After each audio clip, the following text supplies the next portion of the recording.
Buenos días, que las bendiciones de nuestro Señor, del Padre de nuestro Señor Jesucristo sean sobre sus vidas. Qué gusto poder acompañar el día de hoy alabando, bendiciendo, exaltando el nombre del Señor. Se movió la presentación, pero ya la regresamos a su lugar. La verdad es que estos domingos han sido de mucha bendición. Han habido unas prédicas hermosísimas. Quienes no las han visto o no las han oído pueden ir a la página web. La semana pasada Osberto nos platicó sobre el privilegio de servir. Tenemos la oportunidad de hacerlo en este seminario de vida que viene, que es el 3 de mayo. Si tú quieres servir, puedes comunicarte con Coralia, las mujeres, y los hombres con Osberto. De verdad, es un privilegio. En esa plática Osberto decía que hay 3 formas de servir, con 3 tipos de pensamiento. Lo hago porque me están pagando y pues ni modo, tengo que servir. O lo hago porque estoy agradecido porque me hicieron un favor y entonces quiero pagar el favor. O lo hago como una respuesta de amor.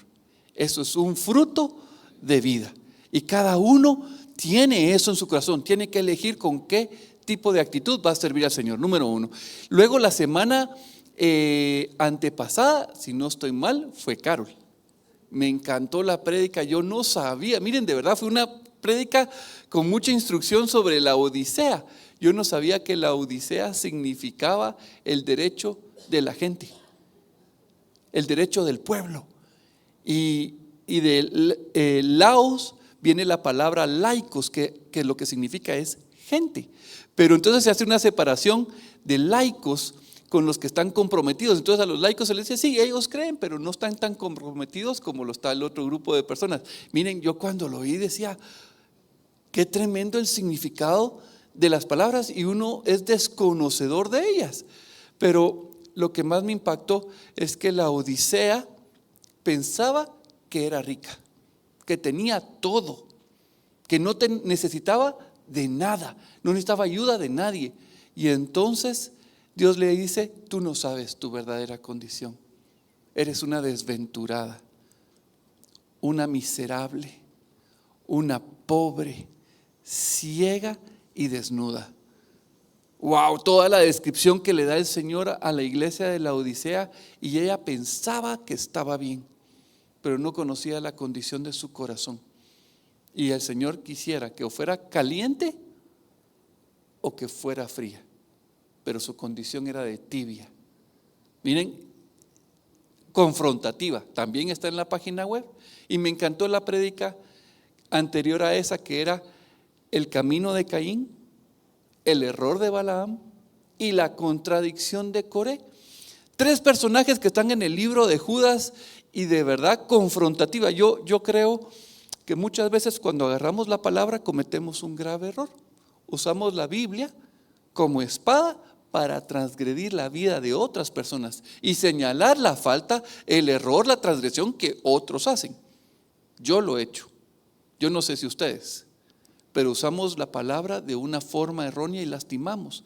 La palabra es para mostrarnos lo que está en nuestro corazón, para que nosotros lo rindamos delante de nuestro Señor.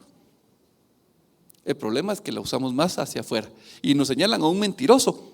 Aquel es mentiroso, aquel es engañador, aquel es falso profeta. Y comenzamos a hacerlo hacia afuera y pocas veces hacia adentro.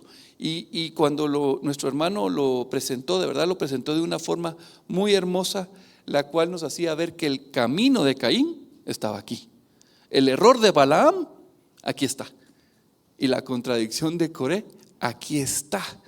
Aquí es donde brotan. Jesús dijo que de adentro del corazón salen los malos pensamientos. Vayan a Marcos 7:21, ahí está todo lo que sale de nuestro corazón. Terrible, perverso y engañoso es el corazón del hombre. Y entonces la palabra viene a mostrarnos la realidad. Y el tema que traigo hoy está centrado en la misma carta de Judas, capítulo 1, capítulo único diría yo. Versículo 3.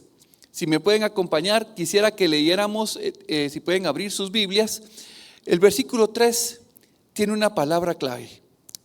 Vamos a leer. Dice: amados, por la gran solicitud que tenía de escribiros acerca de nuestra común salvación, me ha sido necesario escribiros exhortándoos que contendáis ardientemente por la fe que ha sido una vez dada a los santos. Y la palabra que quiero traer a colación es la de contender.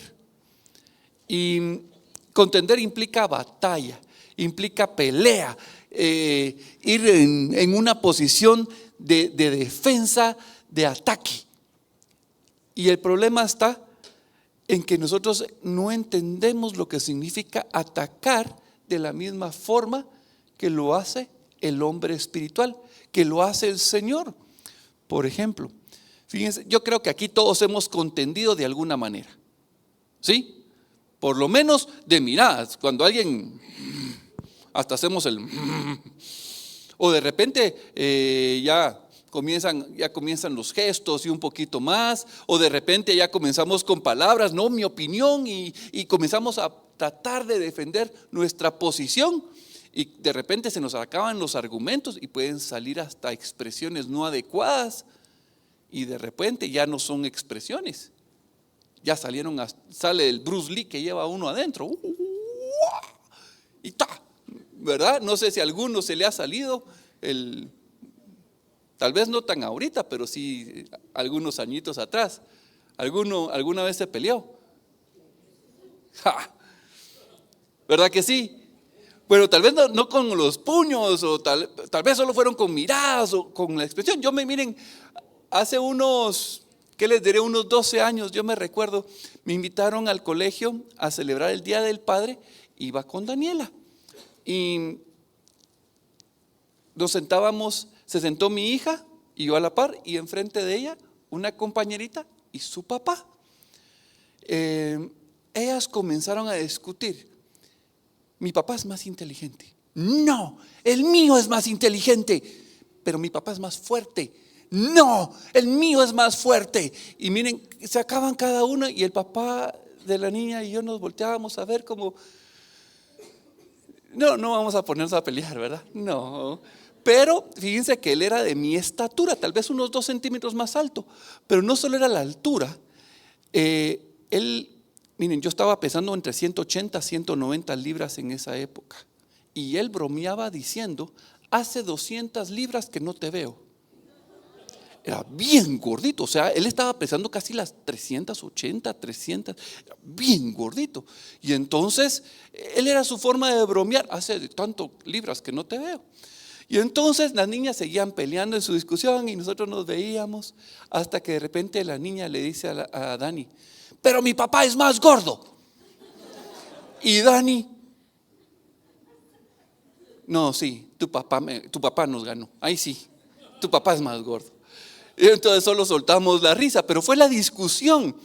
Y así, miren, puedo contarles muchas anécdotas sobre contienda. En ese caso estaban peleando para ver quién era mejor. Pero me recuerdo del doctor Grijalva, Carlos Grijalva, que él es de Shela. Él me contó una historia, y dice que cuando estaba en la universidad, él iba caminando con su amigo. No sé si han ido a Shela, pero hay calles que son bien angostitas, entonces no es que uno puede ir platicando de lado a lado. De repente la cosa van en filita, ¿verdad? Y él iba adelante, iban hablando, y de repente ya no oyó a su amigo y volteó a ver. Miren, cuando voltea a ver, se encuentra que su amigo se está peleando contra 3 patojos. Pero dijo: 3 contra 1 no es justo, y salió corriendo y se le tiró a uno y a dar lo mejor que tenía. Al final, entre ellos 2 lograron pegarle a los 3 y los dejaron tirados todos ahí, y entonces se fueron orgullosos que habían vencido. El tema fue que ya cuando iban caminando y se iban alejando, él le pregunta a su amigo: mira, ¿y por qué te estaban pegando? No, si yo fui el que les metí el primer trancazo. ¿Y qué fue lo que hicieron? Uno de ellos venía silbando mi canción, y él se quedó: me metí a arriesgar mi vida a pegarle a otros porque este se sintió ofendido que otro venía silbando su canción. Baboso, dice. Nunca más se metió a un problema por ese cuate. aunque hubiera tenido la razón, nunca más. Y entonces, contender es pelear, meterse a situaciones complicadas. Y entonces, Judas nos está diciendo que contendamos por la fe. Pero yo quiero llevarlo a ciertas citas para que comencemos a ver y comencemos a darle el tono adecuado al contender. Porque Pablo, miren lo que le dice a los filipenses. Les dice: no hagáis por contienda, nada hagáis por contienda o por vanagloria, antes bien con humildad, estimando cada uno a los demás como superiores a él mismo. Entonces tenemos a uno que contendamos, y a Pablo dice que no hagamos nada por contienda o vanagloria. Y creo que la palabra para entender contienda aquí es vanagloria. Muchas veces nos levantamos a discutir por cosas vanas que no tienen sentido, y uno entra a pelear con todo, y cuando uno se da cuenta, chanfle, no valió la pena, me desgasté, la persona quedó lastimada, yo quedé lastimado, no nos fuimos contentos. Y entonces no estimamos a la otra persona como alguien especial, como superior, sino los hicimos de menos. Vean la siguiente cita, siempre en el mismo libro de Filipenses, capítulo 2, versículo 14 al 15, dice: haced todo sin murmuraciones y contiendas, para que seáis irreprensibles y sencillos, hijos de Dios sin mancha, en medio de una generación maligna y perversa, en medio de la cual resplandecéis como luminares en el mundo. Leyendo este pasaje me vino a la memoria una hermana en Cristo que ella tuvo que trabajar en la ONU. Bueno, ella no trabajó en la ONU, sino que fue como delegada de Guatemala a la ONU. Y estando allá, miren, se plantó y defendió su posición, que es una posición conservadora, realmente con la línea del Señor. Obviamente las personas que estaban allá eran muy progresistas, y cuando ella iba saliendo, le escupieron y le cayó en la cara. Miren, qué cosa tan desagradable. Y ella vino y de verdad quería agarrar su bolsa y ¡fua!, tirárselo. Yo no sé si ustedes, pero a mí, yo no sé si me hubiera podido contener. ¿Ustedes qué dicen? ¿Cómo está su corazón para recibir escupitazos? Está trompuda la cosa, ¿verdad?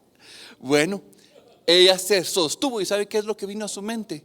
Señor, a ti te escupieron, y tú, teniendo todo el poder, toda la fuerza para aplastarlos, ¿qué hiciste?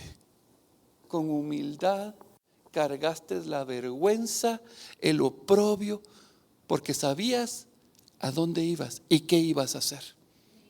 Y ella, miren, siguió y decía: Señor, ¿cómo tú lo soportaste?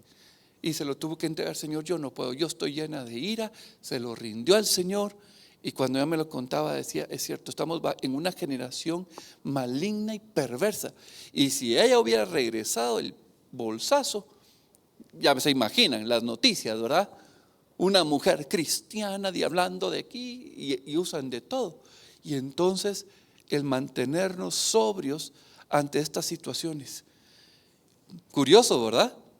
Aquí Pablo nos está diciendo: no contendáis, pero la contienda es de otra forma.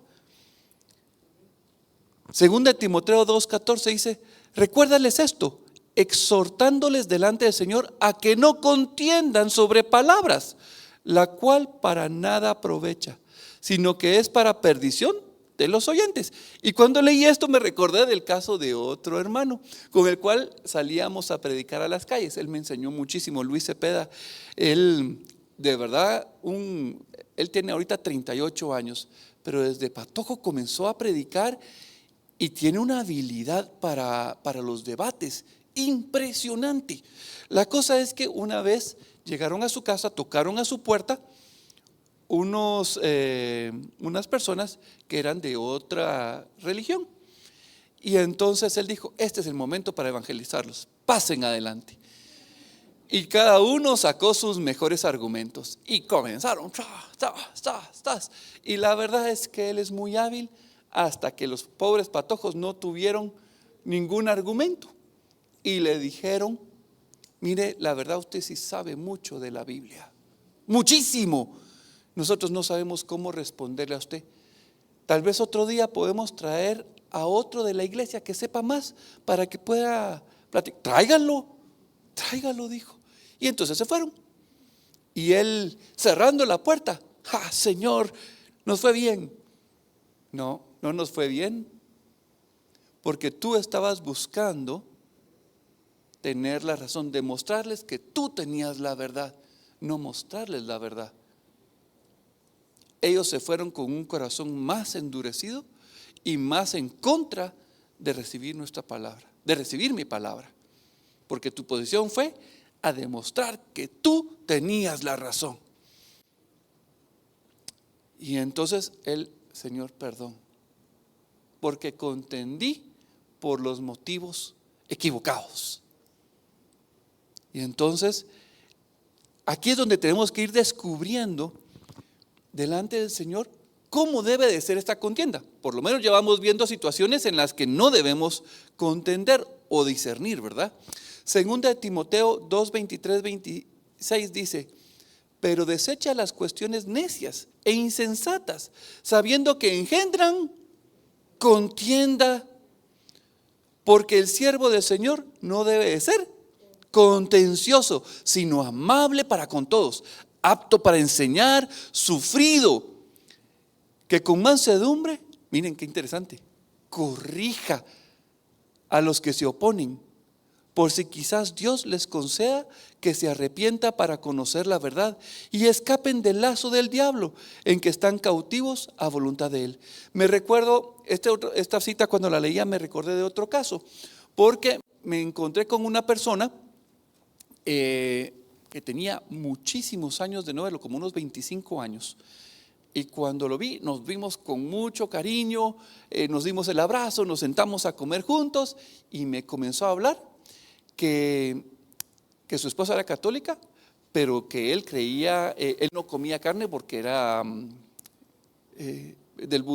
pero también era hinduista, pero él iba a la iglesia ortodoxa, pero también iba a la iglesia anglicana y le gustaba ir a misa y me hablaba de la Trinidad, pero también creía en la reencarnación. Miren, me habló de todas las religiones en 15 minutos y de todas las participaba, porque de todas las religiones lo llevan a Dios. Y yo me quedé, ¿cómo se le predica a alguien? Porque manejaba todos los temas y te explicaba los testigos de Jehová, los mormones, y yo decía, él sabe más que yo para poder entrar a esos temas. Y de repente, Señor, ¿cómo hago? No es debatir, no es discutir, porque no me interesa. Ya teniendo esto, dije: Señor, yo no quiero construir más sobre lo que Él trae de oposición a tu nombre. Y entonces me vino el ejemplo. Mira, no sé si te has oído el ejemplo de que está un número 6. Yo lo veo como 6, pero desde tu lado se mira como 9. Sí, y automáticamente lo que yo quería que él dijera: sí, tu verdad es tu verdad y mi verdad es mi verdad. Fíjate que cabalmente quería que dijeras eso, porque ese pensamiento no es el correcto, porque no es tu verdad y mi verdad. Eso es decir, no me interesa saber cuál es la verdad. Lo que ahí deberíamos de decir es: mi perspectiva es un 6 y tu perspectiva es un 9. Y si realmente tú y yo estamos buscando la verdad, ¿qué deberíamos de hacer? Deberíamos de ir a buscar a aquel que escribió el número y preguntarle qué es, porque el que lo hizo es el que tiene la verdad. Y entonces cuando se lo dije, miren, yo no buscaba hacer más contienda ni nada, sino que solo le dejé ir una para que se quedara pensando. Y yo espero que el Señor siga obrando en su corazón. De repente pude haber dicho alguna otra cosa que se volviera contienda y construyera. Miren, son temas complicados porque a las personas les gusta entrar en esas discusiones. Entonces tenemos que ser cuidadosos en ese aspecto. Vean cómo Pablo le dice ahora a Tito en el capítulo 3, verso 9. Dice: pero evita las cuestiones necias y genealogías y contenciones y discusiones acerca de la ley, porque son vanas y sin provecho. A veces, miren, yo he cometido el error de entrar en discusiones por el tema de la predestinación, o de repente el arrianismo, o temas donde uno tiene posiciones un poquito más fuertes, y no he logrado nada. No he logrado nada. No sé si me estoy dando a entender. Judas nos está exhortando a contender, pero todas las citas que están aquí nos muestran que la contienda es complicada. Proverbios 23: honra es del hombre dejar la contienda, mas todo insensato se envolverá en ella. Cuando nos metemos en una contienda y estamos buscando, miren, nos enredamos y salimos lastimados y lastimamos. Y vean, yo he dicho solo las citas de Pablo, pero vean lo que Jesús dice en Mateo 26, 51, 52. Pero uno de los que estaba con Jesús, esto es cuando lo están llegando a arrestar, extendió la mano. Ya saben quién fue el que extendió la mano, fue Pedro. Sacó su espada e hiriendo a un siervo del sumo sacerdote, le quitó la oreja. Entonces Jesús le dijo: vuelve tu espada a su lugar, porque todos los que tomen espada, a espada morirán. Viendo esta cita, me recuerdo en una clase que estuve con el doctor Mazariegos. Miren, el doctor Mazariegos es una biblioteca andando. Y me recuerdo que en una exposición él estaba hablando de las guerras, de las cruzadas, y de lo terrible que había sido. Y comúnmente cuando uno es cristiano señala a los musulmanes, y los musulmanes obviamente señalan a los cristianos, y uno menciona las atrocidades comúnmente del enemigo. Pero en esa ocasión el doctor Mazariegos, me recuerdo que decía: miren, creo que una de las peores atrocidades las cometió la iglesia cristiana, porque llegando a un pueblo, a una ciudad, los que habitaban ahí dijeron: no vamos a pelear, vamos a retirarnos para evitar la pelea. Estos fueron los musulmanes los que se retiraron, y los cristianos iban camino. Entonces el pensamiento de los musulmanes fue: si nos retiramos los hombres, no van a matar a las mujeres ni a los niños. ¿Y qué creen que dijeron los cristianos? Lo único santo y justo que podíamos hacerlos era atravesarlos con las lanzas, y eso hicimos. Y atravesaron a las mujeres y a los niños con lanza. Entonces se dan cuenta cómo podemos distorsionar la palabra contender y decirlas y convertirlas en una guerra santa. Es una de las atrocidades que tiene la iglesia. Y así hay muchas historias que dan pena contar. Entonces tenemos en la palabra: no contiendan, pero Judas dice: contiendan. Y no solo él, vean, hay expresiones. Ahora me voy a ir a la parte donde sí debemos de contender, solo que vamos poniéndolo con las palabras correctas. Efesios 6, 11 al 12 dice: vestidos de toda la armadura de Dios, para que podáis estar firmes contra las acechanzas del diablo, porque no tenemos lucha contra sangre y carne, sino contra principados, contra potestades, contra los gobernadores de las tinieblas de este siglo, contra huestes espirituales de maldad en las regiones celestiales.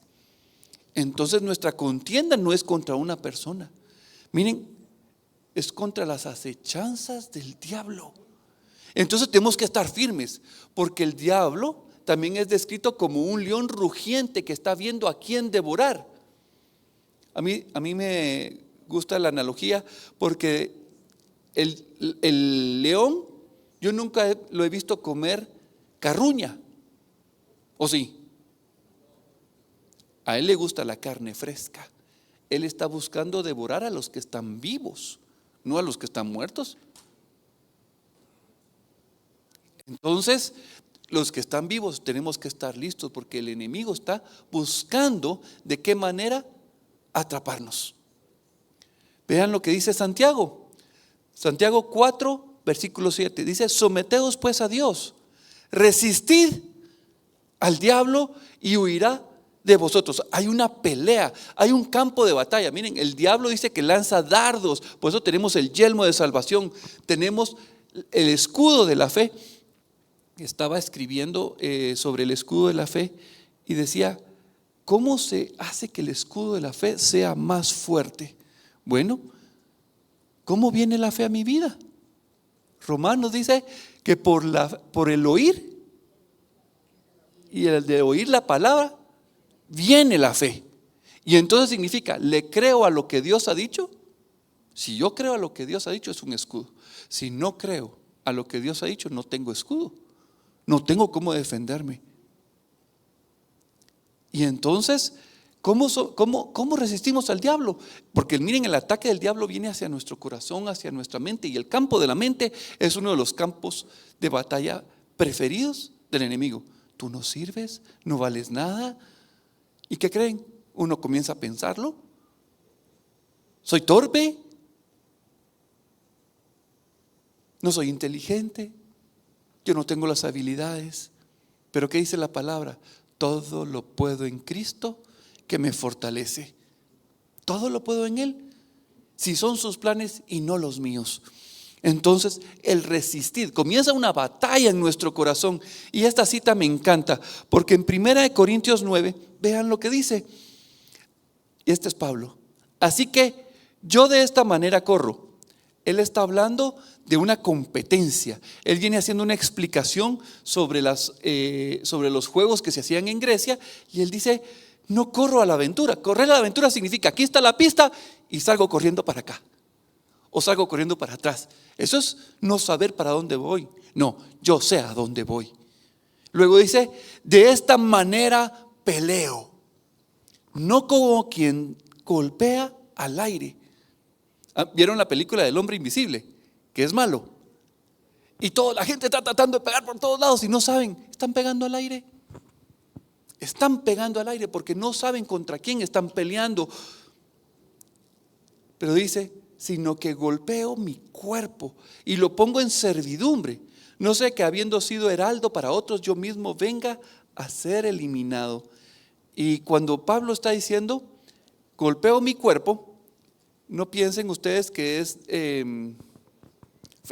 sí es flagelación, pero hay una línea de monjes que se les tenían un nombre especial, que se azotaban, se golpeaban. Dios, se me fue el nombre. Babosos. No eran esos. Se me fue el nombre. Bueno, si me recuerdo se los digo. No está hablando de castigar tu cuerpo físico. Está hablando de mi voluntad, mi vieja naturaleza, la que se opone a Dios, la que no quiere con Él. A esa es la que castigo. A esa es la que castigo. Porque mi vieja naturaleza, ¿qué quiere?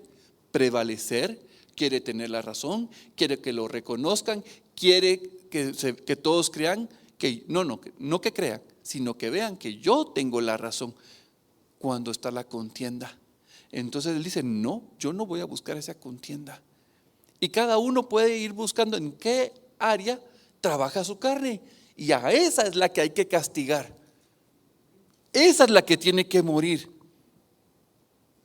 Porque si no, mi carne es la que prevalece, y uno puede vivir engañado pensando que está haciendo la voluntad de Dios y no lo está haciendo.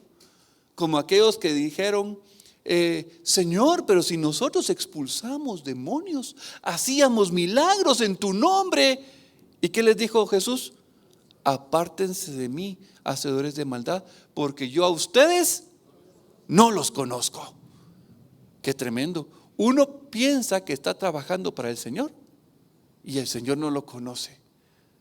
Esa no es prédica para los de afuera, esa es prédica para aquí adentro. Y entonces yo tengo que cuestionar: Señor, ¿por qué estoy haciendo las cosas? Vean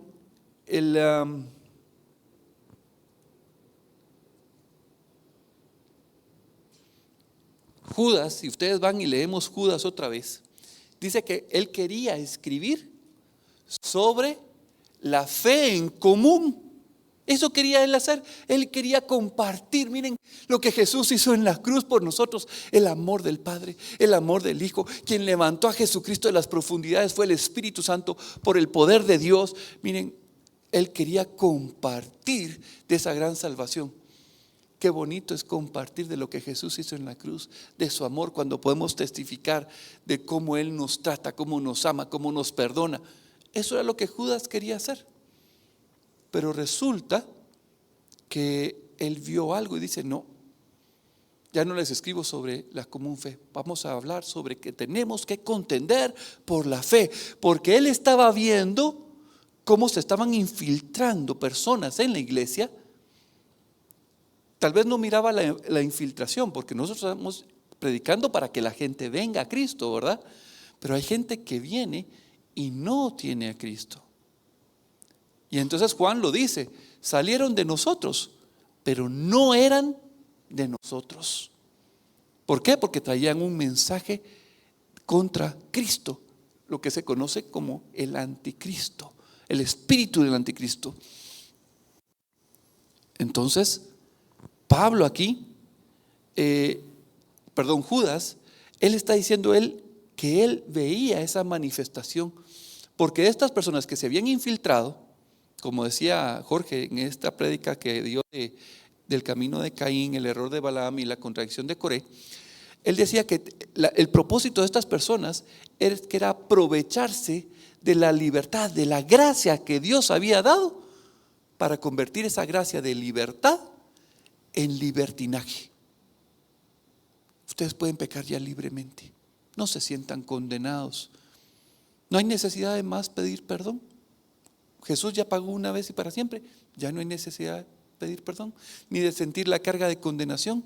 Y entonces con ese proceso lo que iban haciendo era que el siguiente paso era negar la soberanía de Dios y la soberanía de Jesucristo, y negaban a Jesucristo como que había venido de carne. Lo negaban. Y entonces contiendan. ¿Por qué? Porque Dios lo que ha dado es algo valioso a tu corazón. Yo quería escribirles de algo que teníamos en común, pero hay que contender por la fe.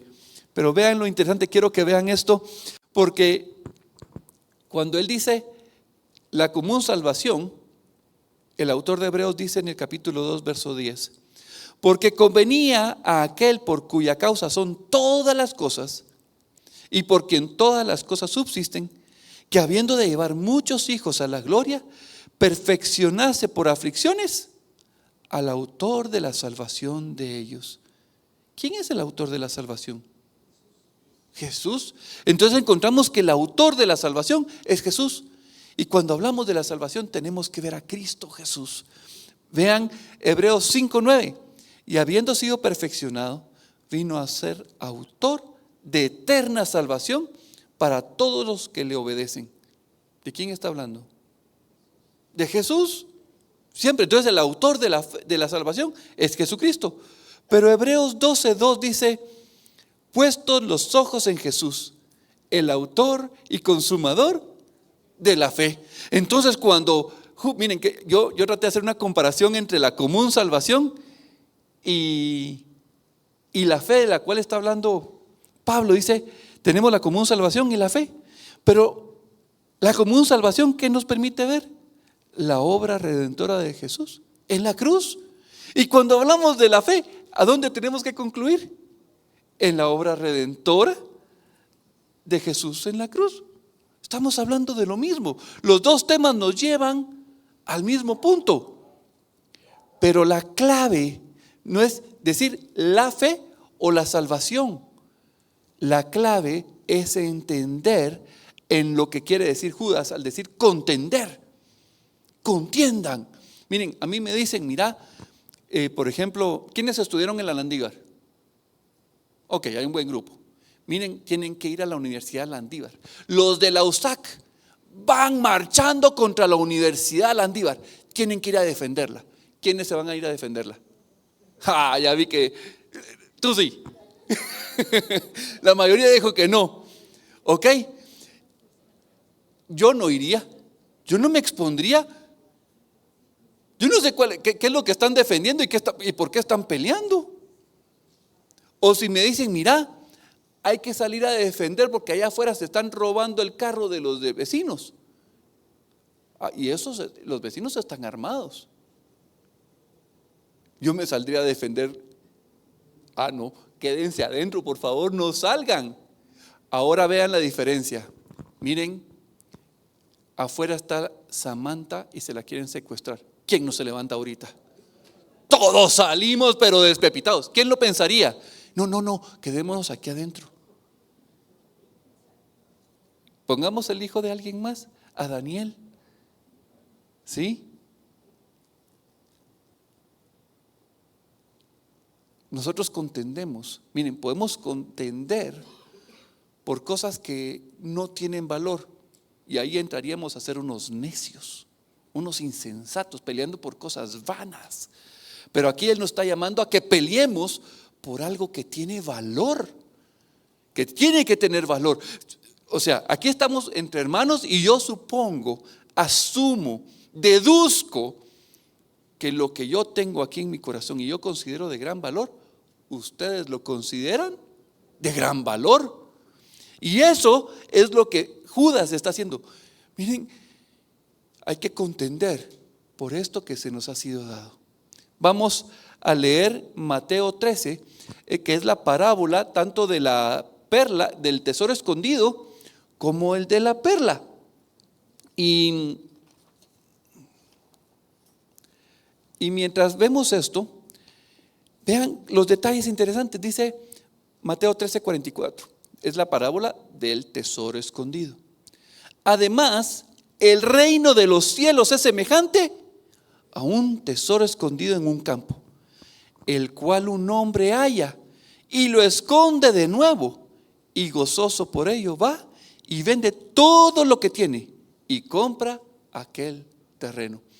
Una vez escuché el significado o el contexto histórico, y es que dicen que cuando había invasiones, lo que primero hacían era entrar a la casa y revisaban toda la casa, miraban si había un agujero para ver dónde estaban escondidas todas las cosas. Entonces, una persona decía, yo no me puedo llevar todas las cosas de valor. Y entonces escarbaban en todo su terreno, buscaban un lugar, lo escondían y lo trataban de dejar lo mejor oculto para que no fuera sospechoso que ahí tenían que excavar.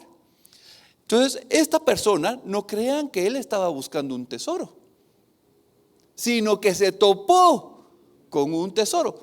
Miren, yo me recuerdo, mi primo en Estados Unidos, en San Francisco, me llevó a una tienda de zapatos.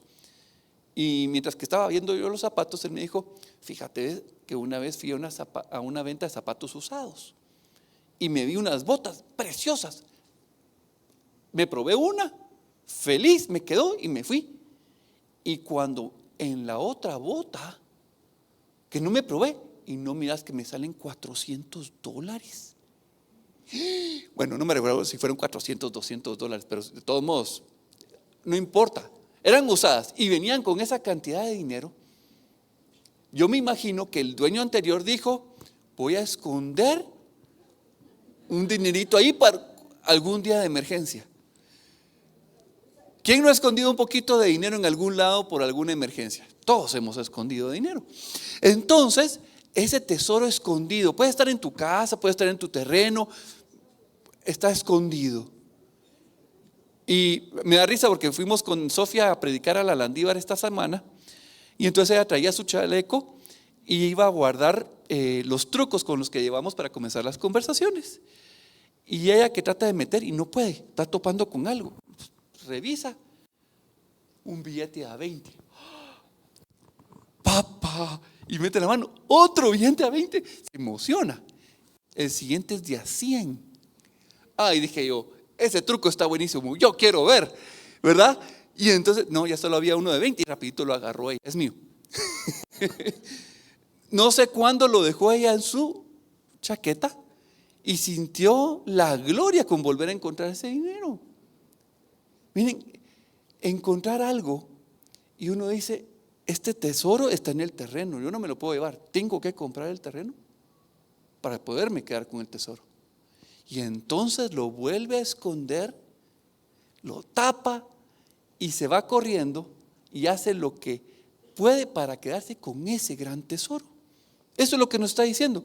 Él, de pura casualidad, como diríamos nosotros aquí en Guatemala, de pura chiripa, encontró el tesoro. Ahora, vean cómo fue que es el siguiente versículo, porque es del 44 es el tesoro, y ahora comienza el de la perla, versículo 45 al 46. También el reino de los cielos es semejante a un mercader que busca buenas perlas, que habiendo hallado una perla preciosa, fue y vendió todo lo que tenía y la compró. Aquí estamos viendo totalmente un ejemplo contrario.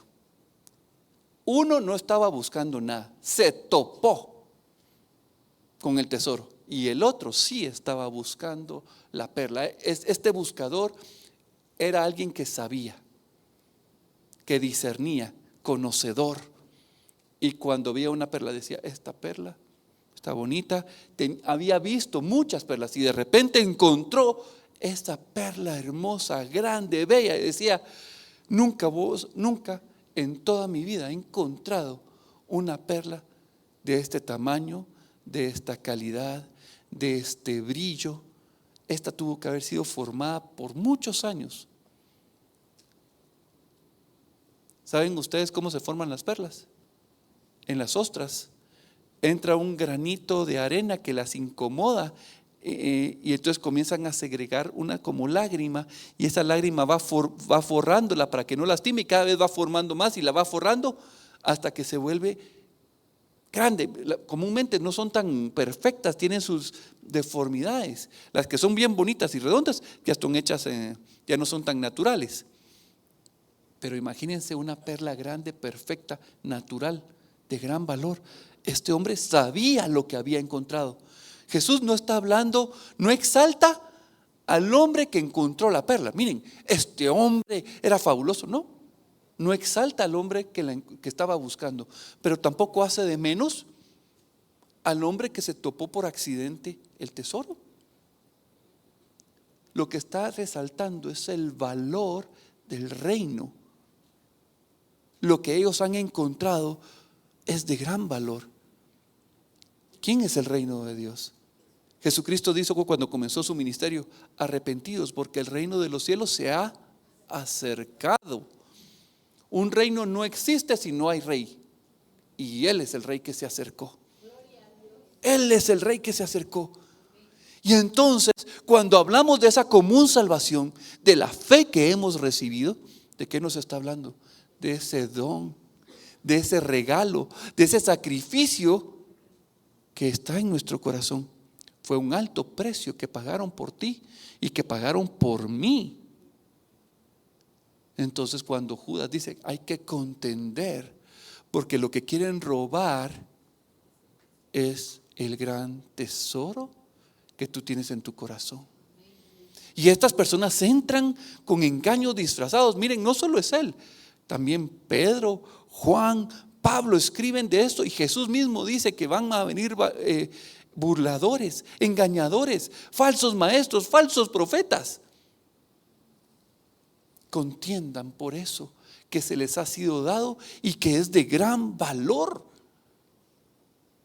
El problema es que a veces comenzamos a ver las cosas del mundo, la vanagloria de este mundo, y nos distraemos y comenzamos a: ¿qué es más valioso?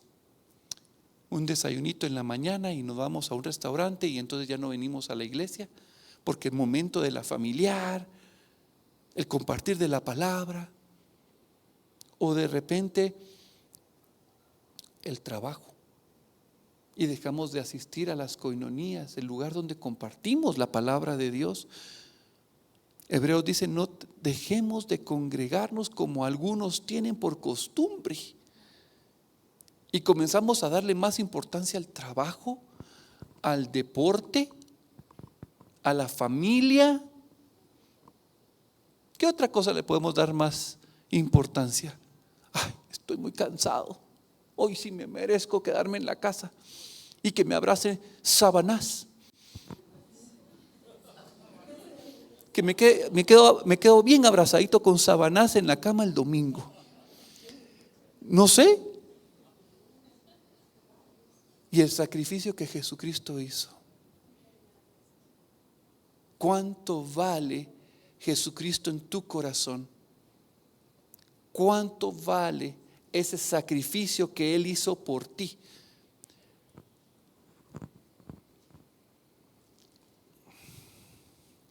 Tendemos a perdernos en estas cosas. No sé si ustedes han visto la película El progreso del peregrino. Es el libro que escribió John Bunyan, creo que se escribe. ¿Cómo? Bunyan.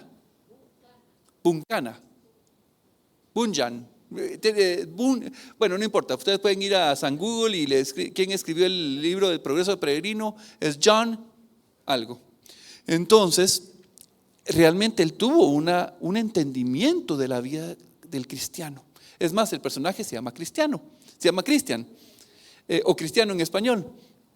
Y uno de los pasajes que me encanta, voy a poner los nombres aquí porque sí los puse, aquí está, es la montaña del legalismo. Cuando él comienza su caminar, le dice, quiero quitar esta carga que llevo encima. Bueno, si cumples todas estas cosas, yo te puedo quitar esto, pero tienes que subir hasta el monte, aquí arriba. Pero para poder llegar aquí tienes que cumplir todas las reglas. No alegar, comportarte bien, buena actitud, ser puntual. Miren, por más que él quería, no podía subir. Era frustrante. Esto es el legalismo. Y entonces perdió tiempo trabajando ahí. Luego me encantó la parte donde es el castigo de la desesperación, porque son unos ogros quienes lo atrapan y miren, de verdad una angustia, un llanto y pierde tiempo. Y él teniendo las llaves en su corazón para poder ser liberado. Pero tal vez al que yo quería llegar era la feria de la vanidad.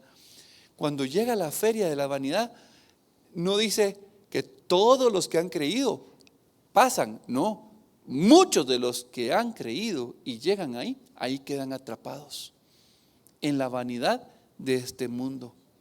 Satanás, miren, pone todas las trampas para atrapar a los cristianos. Mira, tú mereces vivir bien, tú mereces el mejor televisor, el mejor carro, la mejor casa. Dios quiere que tú prosperes. Si Dios es el dueño de todo este mundo, ¿por qué no te va a dar a ti esto si tú eres el hijo de Dios? Dios te ama. ¿Cómo vas a vivir así si tú eres hijo? Y entonces, miren, los argumentos suenan muy bien. Los argumentos suenan tentadores. ¿Y saben qué? Muchos caen. ¿Quién no ha caído? Hemos caído, nos han seducido, pero el tema aquí es retomar el camino, porque aquí estamos viendo que es una batalla de vida o muerte, y ya no solo sobre nuestra vida, sino la vida de nuestros seres queridos, de nuestros familiares. Tenemos este retiro, este seminario de vida, y es un momento para invitar, para contender con amor, para que vengan, oigan el evangelio de Jesucristo y ellos puedan tomar la decisión. ¿Saben ustedes cuántas personas mueren diariamente? 150,000 personas mueren diariamente. Ahora, ¿saben ustedes cuántas personas mueren sin haber oído nunca de Jesús o conocido del evangelio de Jesucristo? 41,000 personas. Casi un tercio de la población mundial muere sin saber siquiera de Jesucristo. Pero el enemigo nos embauca. Tú tienes que vivir tranquilo, construye tu casita, síguela remodelando. Miren, no estoy en contra de las remodelaciones, yo estoy en un proceso de remodelación, estoy arreglando el baño de mi casa. O sea, no estoy hablando de eso, pero cuando es una prioridad.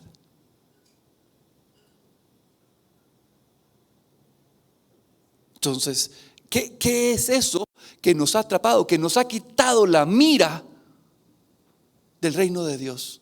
Porque deberíamos de estar viendo hacia la cruz de Cristo y llamando a otros a que vengan desesperadamente, a que conozcan de Jesús, de lo que Él vino a hacer. Pero no queremos molestar a nadie. En un ejemplo de aguas vivientes que me encanta es que el vecino, son dos casas, una enfrente de la otra, y el que está de este lado ve que la otra casa se está incendiando, entonces sale corriendo y toca el timbre, y entonces ting, ting, ting, ting, ting, ting, ting, y abre el vecino. ¿Qué le pasa? Quería ver si lo puedo invitar a mi casa a tomar una tacita de café, porque creo que usted es un buen vecino y me agradaría compartir con usted. Usted tiene idea, son las 3 de la mañana. A veces queremos ser tan corteses, tan polites, y lo que deberíamos hacer, mire, su vida está en riesgo. Usted puede morir en cualquier momento. Su casa se está quemando. ¿Cómo presentamos el evangelio?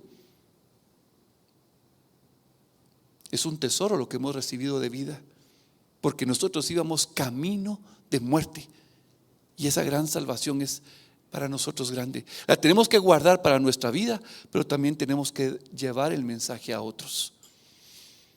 ¿Qué es aquello que te roba la mirada de la cruz? Salomón en el Antiguo Testamento, en el libro de Proverbios, dejó esto, dice Proverbios 23:23: compra la verdad y no la vendas. Compra la verdad y no la vendas. ¿Quién es la verdad? Jesús es la verdad. Jesús es la vida, Jesús es el camino, Él es la fuente de agua, Él es el pan que descendió del cielo, Él es el buen pastor, la puerta de las ovejas. Él es la vida eterna. Él es la vida eterna. Y entonces Pablo le dice a Timoteo en 2 Timoteo 1:12: por lo cual asimismo padezco esto, pero no me avergüenzo, porque yo sé a quién he creído. Era lo mismo que Judas estaba diciendo. ¿Tú sabes a quién le has creído? ¿Tú sabes lo que has recibido en tu corazón? ¿O tú crees que es solo un ticket para entrar al cielo?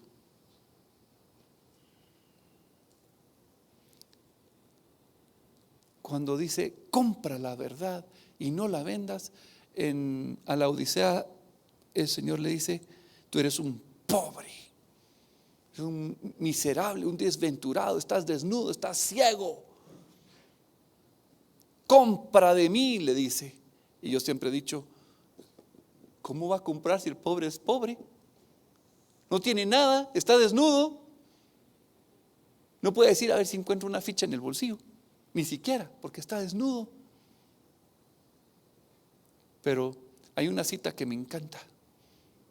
La leyó el domingo pasado mi hermano Mario, y cuando yo la leo o alguien la lee, yo de verdad amarro Apocalipsis con la iglesia de la Odisea y digo: ahí está la respuesta.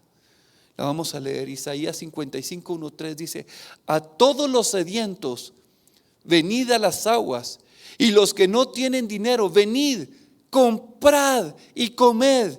Venid y comprad sin dinero y sin precio, vino y leche. ¿Por qué gastáis el dinero en lo que no es pan y vuestro trabajo en lo que no sacia? Oídme atentamente y comed del bien, y se deleitará vuestra alma con grosura. Inclinad vuestro oído y venid a mí, oíd y vivirá vuestra alma, y haré con vosotros pacto eterno, las misericordias firmes a David. Venid, comprad sin dinero y sin precio. Quiere decir que Él ya pagó. Tenemos acceso al trono de la gracia, pero a veces perdemos de vista lo que Él hizo por nosotros. Y miren, ese jueguito, te damos espejitos por el oro que tenés, Y decimos que en la antigüedad, cuando vinieron los españoles, que eran unos ingratos, ¿no será lo mismo que está haciendo el enemigo con nosotros? Y compra con espejitos, nos compra la sangre de Cristo y menospreciamos lo que Él hizo. Ahora, la última cita, Pablo diciéndole a Timoteo: pelea la buena batalla de la fe. Pero aquí está la clave: echa mano de la vida eterna. ¿Qué es la vida eterna? Conocer al Padre. Jesús dijo que conozcan al Padre y a quien Él ha enviado, a Jesucristo. Compra la verdad y no la vendas. No la vendas. Jesucristo es la perla de gran valor, es el tesoro escondido. Él es. Él es. Vamos a orar. Y ahí donde estamos, vamos a orar, porque yo sé que aquí todos en alguna manera hemos dado el valor equivocado a lo que Jesús hizo por nuestras vidas y nos hemos olvidado. Y a veces lo damos por hecho. Hoy queremos venir delante de ti, Padre,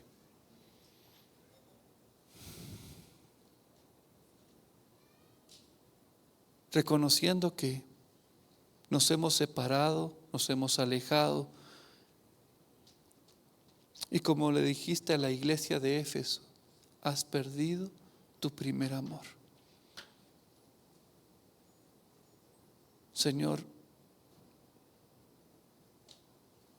de una u otra manera tendemos a olvidar tu palabra, tendemos a olvidar lo que tú has hecho, olvidamos tus misericordias. Por eso David le decía a su alma: alma mía, no olvides ninguno de sus beneficios. Y eso que experimentaba el salmista, Señor, también sucede en nuestros corazones. Olvidamos tus bondades, olvidamos tus justicias, tus misericordias, tus tratos. Señor, he olvidado lo que tú hiciste en la cruz por mí. Tal vez no todos los detalles, pero sí vivo pensando más en el trabajo.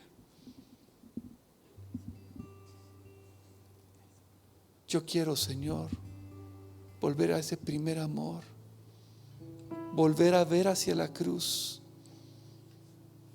y no olvidar tus misericordias, lo que tú hiciste. Quiero tener presente día y noche tu sacrificio. Quiero contigo, Señor. Quiero rendirme otra vez. Si acaso se me olvida, si acaso se me escapa, Sí, Señor, se me ha escapado. si acaso se me nubla la pasión en mi mirada, Señor, pon colirio en mis ojos. llévame alma de Llévame, Señor. Ahí tú puedes pararte, puedes pasar adelante y reconocer: Señor, yo te necesito. encuentro, He olvidado tu sacrificio. Lo he dado por sentado. al lugar donde empezó nuestra amistad. Quiero nuevamente que tu fuego, Señor, arde en mi corazón. Llévame a la cruz, Señor, he olvidado lo que tú hiciste en la cruz, llévame a el costo que tú pagaste, Señor. Tú te despojaste de tu gloria, de tu poder, de tu omnisciencia. acaso se me olvida, Te hiciste siervo, te hiciste esclavo. y moriste en una cruz tomando el castigo que a mí me correspondía. Si acaso se me nubla Señor, pasión en mi mirada, quiero abrazar nuevamente la cruz. No quiero olvidar lo que tú hiciste por mí.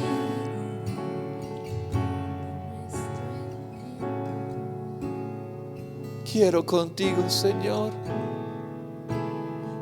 Quiero contigo.